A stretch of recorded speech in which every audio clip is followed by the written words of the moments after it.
waliwo National Sewerage Corporation eri Entebbe ekulibwa omukyala nga wava Kabaale erinnya lye lisooka gwe Joyce. Madam wakola bulungi nnyo emirimu ne bakutransferinga ne bakujja e Kabaale ne bakuteeka Entebbe ku National Sewerage Corporation. N'opalapalanya amagezi n'oddira omwagalwa abo oba ye muyiza n'omujja e Kabaale n'omuleeta Entebbe ku station w'okola. Ekyo nno kikyamu mu kampani yonna. Abantu babazuula nti baagalana temulina kukola ku station emu to avoid conflict of interest.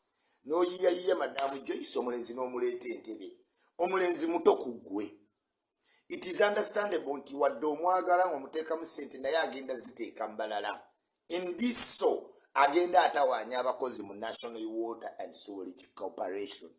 Abakozi ababo naye instead of okunenya bbaawo ate okwata amasimu n'otulugunya abakozi n'obawa transfer zibateeyagalidde n'oba intimidatinga. Naye ng'ekizibu kiri ku muvubuka wo, gutereeza omuvubuka wo omugambe weesonyiwa abakozi. Naye abakozi bakwata essimu ze nga balowooza babuulira bya mirimu. Ate gwe kujja okolanga evidence n'ogamba you called my husband, I have evidence. Mukwano bakole batya abakozi? Oyintimidating nze buli muntu. Tulina audios zo Madamu Joyce ng'oyintimidating abakozi simply because gwe waganda okugendera mu time yo oyagala omuntu akugyamu. Wobeera oli kuga be bashuga mami ng'osazeewo bear the consequences.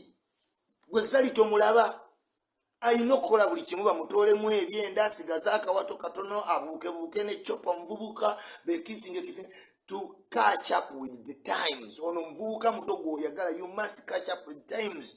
Oba akugambye mugende mu kivulu kya Galaxy genda because this is the person you like.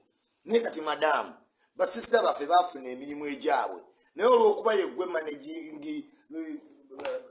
managing director intimidating abantu bamazeeko emirembe ku office ku National Sewerage Corporation Water Entebbe. Ate ffe wetwogera ku kitolowooza kisula munnange obukulu bw'olina bujja kuvaako mu ddakiika tewali. Respect the job, do the job, let zino feelings z'olina zitwale ekaawo. Toteeka feeling ku mulimu National Water and Sewerage Corporation company ya ggwanga tujja kugobamu oveemu. You will not disturb baana batono bamalako omukazi omukulu obeera kusimera bakobange oba tomanyi kukuumuuka oba eby'omu kisenge tobisobola nga bye bireetera bbawo okwenda weechekinge. Naye okuintimidating abakozi balina ebitongole bibatwala. This is abuse of office Madamu Joyce. Weddeko nga sinnajjayo buziina bwo ekyo tukimaze.